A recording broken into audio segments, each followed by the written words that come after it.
अनंत कोटी ब्रह्मांड नायक महाराजा धीराज योगीराज परब्रह्म सच्चिदानंद भक्त प्रतिपालक सेगाव निवासी समर्थ सद्गुरु श्री गजानन महाराज की जय. अध्याय 16वा प्रारंभ. श्री गणेशाय नमः. श्री सरस्वती नमः. श्री गुरुभ्यो नमः. जे जाजी परशुराय जमदग्नीच्या कुमारा परशुरामा परमेश्वरानाचा अपेक्षा करू नको. तू सहस्रजनाती दंडन केली तुझ्याचे रक्षण. ब्राह्मणाचा अपमान सहन झाला नाही तुला. आता मात्र डोळे मिटसी कार्य देवा ब्राह्मण विसी. कामा आई लागले तुझी गाढ निद्रा. येदवा म्हणून डोळे मिटू नका. स्वस्त असे बसू नका. आणि वाणीचा प्रसंग दे काय अरे सांप्रत तुझ्या वशिला वाचन उगेच कृत्य ऐषण. आरे संस्कृतीचे रक्षण होणे नाही तुझ्या विण. गजानन माया घडित कोण जाणे तिज प्रत. महाराजांचा एक भक्त पुंडलिक नामे मुनगावी. हा शेगावाचा करिवारी समर्थाविषयी प्रेमारी. हमेशा त्याचे चिंतन करीन एकाग्रशा मनाने. त्याच गावी बागाबाई एक टाकरी नव्हती बाई. निष्ठा तिची एकाही ठिकाणासी बसत नसे. ती दांभिक होती पार दबसदा दंबाचा बाजार. वरुण मोदी नारी नरणाचा धंदा. तिचा ती बोलली पुंडलिकाला तुझा जन्म वाया गेला. काकी तू नाही केला सद्गुरु तो आपणा. ते गजाननाच्या वाराकर्षी जगत सद्गुरु त्याला मानसी. परित्याने सांग तुझे मंत्र काणी. कथला का रे विधी वाचून गुरु न होत कधी जाण. शेगावचा गजानन वेळा पिसा सात असे तुझा ताप झाला बरा. म्हणून तू मानसी त्याला या काकतानी आला. बळी पुंडलिका पुढ नको गिनगिन गणाते भजन. पिशापरी आचरण कोणाची काय जाण. सामुळे भ्रष्ट तो म्हणून तुला सांगते चाल अंजनगावाते केकाजीच्या शिष्याते. आपण दोघे गुरु करू उद्या त्याचे कीर्तन अंजनगावी असे राहण. ते कावया कारण जाऊ प्राप्त काळे. गुरु असावा मात्याने चातुर्शास्त्र चिंतामणी. गुरु असावा परमगुरी भक्तवेंता ते धाविता. यातील लक्षण एकही गजाननाच्या निष्ठाई. म्हणून वेळ न करे काही. चालंजन गावाचे तो भोकरे पुंडलिक होता मनाचा भाविक. भागीच्या भाषण देखंची पिताचे ओढाळले. त्याने ऐसा विचार केला उदगे अंजन गावाला जाऊ कीर्तने केला. पुढचा विचार पुढे करू ऐसा विचार करून मागसी बोलल मागीशी बोलला जाण. अंजन गावाला गुणन चाल येतो तुझ्या सवे. दोघांचा विचार झाला. पुंडलिक रात्री स्वस्त निजला. तो 3 प्रहरातला काय घडले ते का. पुंडलिकाच्या समोर एक पुरुष दिगंबर उभा राहिला. साचारण तेड समोर त्यांच्या परी. पुरुष म्हणरे पुंडलिका अंजन गावाशी जातोस का. गुरु कराय ते निकांत वागीच्या सल्ल्याने जातो जरी जावे तुरीत. त्याचे नाव काणिक्षनाथ. तेथे जाता पिढेल भ्रांत तुझी विड्या. निश्चय कानात काय बोलला म्हणून तू गुरु केला. लोक कान गोष्टीला अंकित तरी करतात. मग ते एकमेकाचे काय गुरु तिसाचे. नाभि दंबा चराचे तो पुंडलिका पुढू नये. तू इकडे करी कान मंत्र देतो तुझं कारण. गणगण असे बोलून मला स्तब्ध झाले. आणखी काय आहे असं ती आज पूर्वीने कास. असे एकता पुंडलिका सरांना ती झाला. पाहू लागला निरपण स्वप्नी त्या पुरुषाला गुण. तो पाहिले गजानन शेगावचे स्वामी पा. पुंडलिक म्हणे गुरुराया पादुका द्याया मला सदया. नित्यपूजा करावया अनेक आणखी आयास नसे. भरे उद्या 2 प्रहर दिवशी तासाचार. पादुकाची पूजा कर आम्ही दिदल्या घे तुला. पादुकाच्या घ्यावयाला स्वप्नी पुंडलिक उठून बसला. तो चालित आला साक्षात जागृती. श्रोत्य जागा होऊनी सभोवार. पाहू लागला साचार. तो कोणीच दिसना केर नाही पत्ता. पादुकांचा उलगडा काय होईना. संशय मुनीचा जायना. म्हणे स्वामीच्या भाषणान वाटण लागला आजवरी.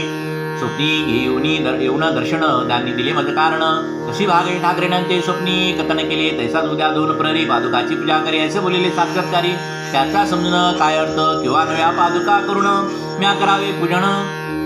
ऐसे त्याचे आहे म्हणून काही कळेना. मी पदीच्या मागितल्या पादुका त्या होत्या भल्या. त्याच स्वामी वशी दिल्या मग नव्या घेऊ कशास. ऐसे नाना तर्क करी पुंडलिका आपल्या अंतरी. तो इतक्यात आली घरी भागी ठाकरेनं बोलावल्या. अंजनगावी चाला ता मुक्ष गुरु करण्याकरता. दिसू लागला आहे रस्ता अरुण दयाचे प्रकाशे. पुंडलिक म्हणे भागाबाई मी काही येत नाही.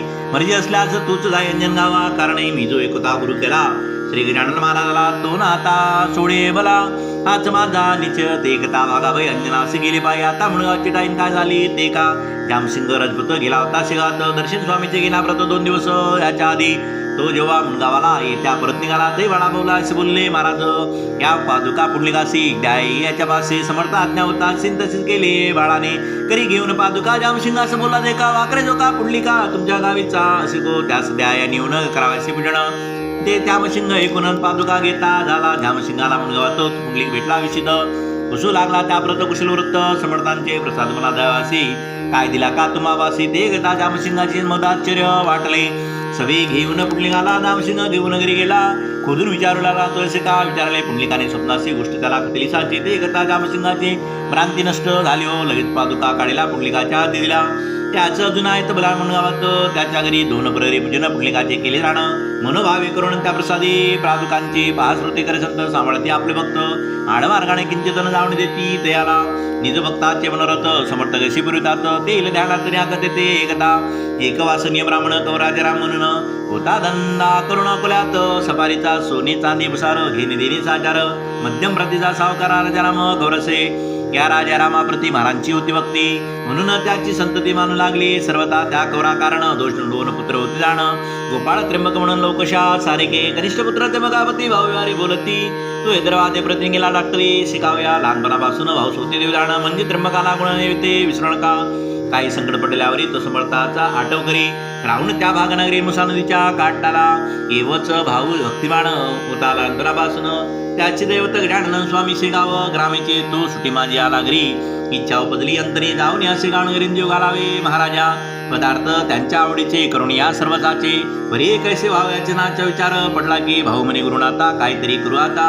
मरून गेली माझी माता. लहानपणीच दयाळा घरी माझे कोणी नाही. एक बंधूची कामिनी जिथे आहे नाव आहे नाणी सोबत आपण तिचा माझ्या आई असे म्हणे. आपण करावी मेजवानी आपल्या आवडीचे करून पदार्थ सारे. गुरुवार्या भाकरी ती ज्वारीची कांदा भाजी आंबाडीची. ऊन पडेल हिरवी मिरची नस तयार करावे. हे पदार्थ करण्याला सांगतो स्वामी भाव जाईला. हट्ट एक करण्याला आता माता येतेच स्थान असे. ऐसा विचार करीत भाऊ राहिला निवांत. तो काय कामात नाणी आली. ते डाया नाणी मंदिराला मोलली. चिंता कशाची लागली. मुखश्रीती म्लान झाले तुमची कशाने. वेळा भाव दे दिनवाणी काय तुला सांगू वणी. माझे जे काय आले म्हणे विचारते वेळा. ऋण सत्य वाचन मनोरत्ना होती पूर्ण. म्हणून तुला सांगून काय करणे आहे गे. नानी म्हणे त्यावर सांगून पहा एक वार. तू माझा धाकटा धीरणवशी पडता ठेवू नये. ज्येष्ठ भ्राता पितापरी ततकांता माय खरी. मानिली पाहिजे साजरे तुम्ही नाडत असा. ते कोण भाऊ असला नाही प्रति बोलता आला. नानी माझ्या मनाला जसे वाटते. गजाननाच्या आवडीचे सर्व पदार्थ करून साचे आहेत मला नावाचे. त्यांना द्या शेगावी. ते तू जरी करशील तरी तुलाही लागेल पुण्य आणि वैलन काम माझे द्यावे. ते कथा बोली नाणी दिरा प्रति हास्यवदनी. यासाठीच का म्हणे संचित तुम्ही बसलात सांगा. आहे काय करणे मधला गोष्ट शब्दाने. काही ना आपल्या घेऊन कृपेने गजाननाच्या. मग भाऊने सर्व काही निवेदन केले तिला पायी. ती लागली लवलाई आनंदाने. स्वयंपाका भाजी चुन भाकर हिरव्या मिरच्या उंजळवर ठेवल्या आणि समोर आपल्या त्या दिराच्या भाकरी. 3 कांदे 3 हरभऱ्याचे चुन जाणं लोण ठेवले मागून प्रत्येक त्या भाकरीला. नानी म्हणाली दिराला जाता शिगाला वेळ थोडं करायला पा गाडीचं. ती गाडी चुकल्यावरी देवाया जाईल तयारी. भोजनाच्या वेळेने गेला तरी उपयोग ऐसी नाणे बोलता. भाऊ निघाला तर होता पुसून या आपल्या आता. येता झाला टेशनाशी. तो गाडी 12ची निघून या गेली साची. तिने चित्रती भाऊची नाव ती झाली शोकाकुलं. अति हिरमोड त्याचा झाला. पाणी आले लोचनाला. म्हणे महाराज काव केलावर माझा. एक आली तो मुळीच हिने दिनं पोटून घडावे मला पुण्य. आम्हा कावळ्या कारणाला लाभी केवी माणसाचा. अक्षमयशी कोणाची चूक झाली माझ्या हाती. म्हणून माझी गुरुमूर्ती गाडी चुकली वेळा. हाय हाय रे दुर्दवा. तो माझा साधीला दावा. माझ्या करे गुरुसेवा घडवून दिली आज तू. ही माझी सुधरी ऐशीच राज राहिली जरी तरी नाही करणारा भोजन तरी सत्य सत्य त्रिवाचा. गुरुराया कृपारासी नका उपेक्षू लेकरासी. ही सुधुरी शिवणाची न्यावे धावण सत्वर. थोरा आपला अधिकार क्षणात पाता केदार. मग या येतोरण कावन मान करीत असा. मी ना ज्ञात तुम्हा करतो प्रेमाने आका मारितो.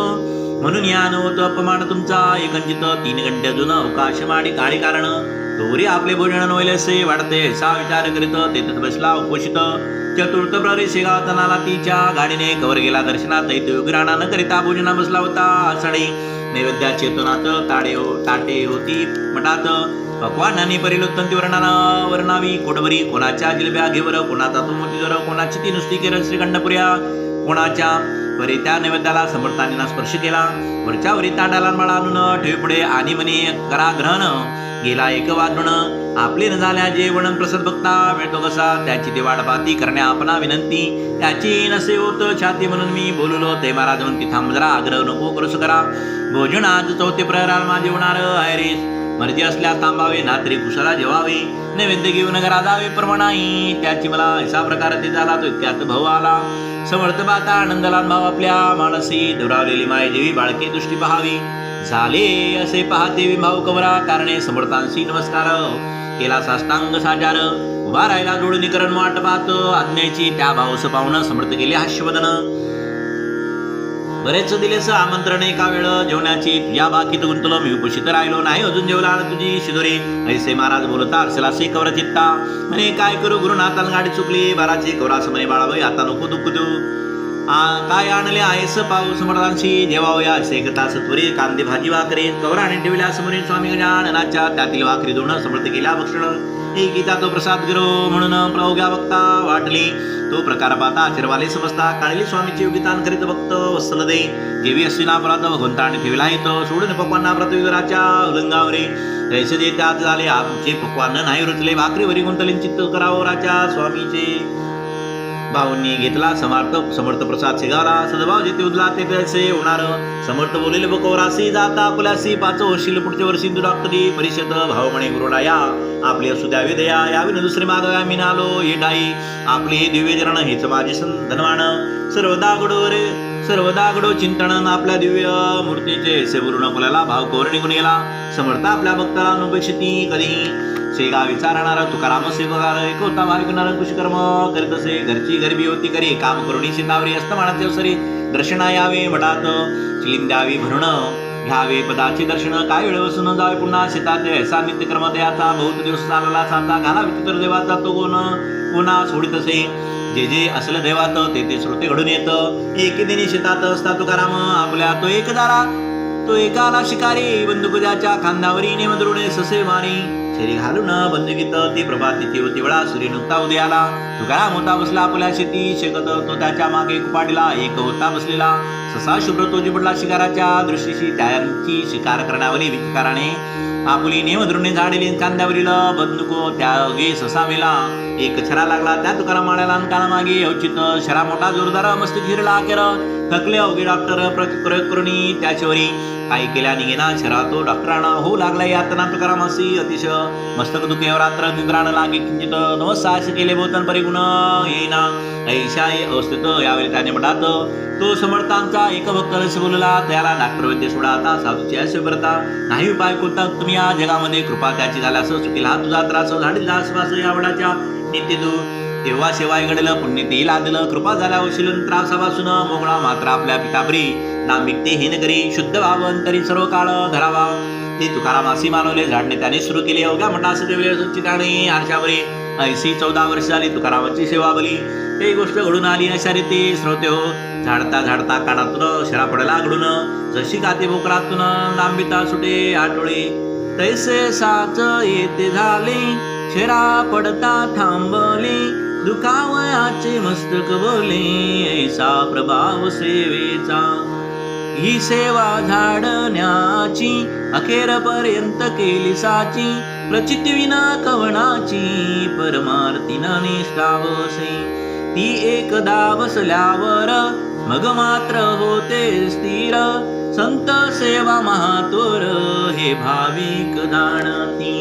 स्वस्ती श्री दास गणो विरचित हा श्री गजानन विजय नाम ग्रंथ तारक हो भाविका प्रत भव सिंधू मादारी. शुभं भवतु श्रीहराप्रणमस्तु इति श्री गजानन विजय ग्रंथस्य षोडशोऽध्याय समाप्त. अनंतकोटी ब्रह्मांड नायक महाराजाधिराज योगिराज परब्रह्म सच्चिदानंद भक्त प्रतिपालक सेगाव निवासी समर्थ सद्गुरु श्री गजानन महाराज की जय.